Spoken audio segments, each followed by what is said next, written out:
আসসালামু আলাইকুম। আমি গতকাল একটা জানাজায় উপস্থিত ছিলাম।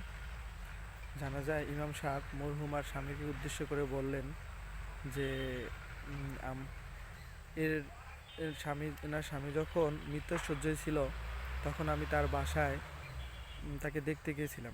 তখন সে বলল, এ মাসুদের আম্মু, এই সিদ্দিকের আম্মু, এদিকে আসো। এই যে ইমাম সাহেব যখন আমার বাড়িতে আসবে তখন সে যেন খালি মুখে ফিরে না যায়। তাকে কিছু তুমি খাওয়াই দিবা, সে যেন না খেয়ে যাইতে পারে। তারপর তার ছেলে, বড় ছেলে, মেজো ছেলে, ছোট ছেলেদের ডাইকা বলল, এই আমাদের ইমাম সাহেব, একে তোমরা সবাই খুব সম্মান করবা, শ্রদ্ধা করবা। তার প্রতি কখনো কোনো এমন আচরণ করবো না যে তার সম্মানের সাথে যায়,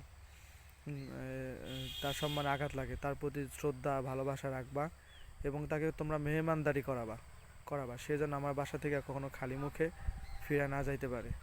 তো আমার সেই হুজুর, আমাদের ইমাম সাহেব এই কথাটা বলার সময় সে খুব আবেগাপ্লুত হয়ে পড়ছে। আমার ব্যক্তিগতভাবে ব্যাপারটা অনেক ভালো লাগছে যে আজকাল আমরা আসলে ইমাম সাহেবদের, আমাদের মহল্লার ইমাম সাহেবদের ঠিকমতো তাদের একটা ভালো একটা বেতন দিতে পারি না, পারিশ্রমিক দিতে পারি না।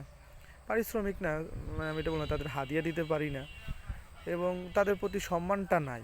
আসলে একজন বাবা তার ছেলের সন্তানের প্রতি এত সুন্দর একটা নসিহা যে ইমাম সাহেবের প্রতি সম্মান করতে হবে, তাদের সাথে বেয়াদবি করা যাবে না, তাদের মেহমানদারি করাইতে হবে। ব্যাপারটা আমার অনেক ভালো লাগছে। আসলে আমিও দোয়া করি আল্লাহ তাদের জান্নাত দান করুক, আমার আব্বুকেও আল্লাহ জান্নাত দান করুক, জান্নাতুল ফেরদাউস দান করুক। এবং এই উপদেশটা আমি চাই সকলেই যেন আমরা গ্রহণ করি, যার যার প্রত্যেকের পাড়ার মহল্লার ইমাম সাহেবদের প্রতি আমরা খুব শ্রদ্ধাশীল হই এবং তাদের সম্মান করি এবং তাদের সময় উপযোগী হাদিয়া দেওয়ার চেষ্টা করি।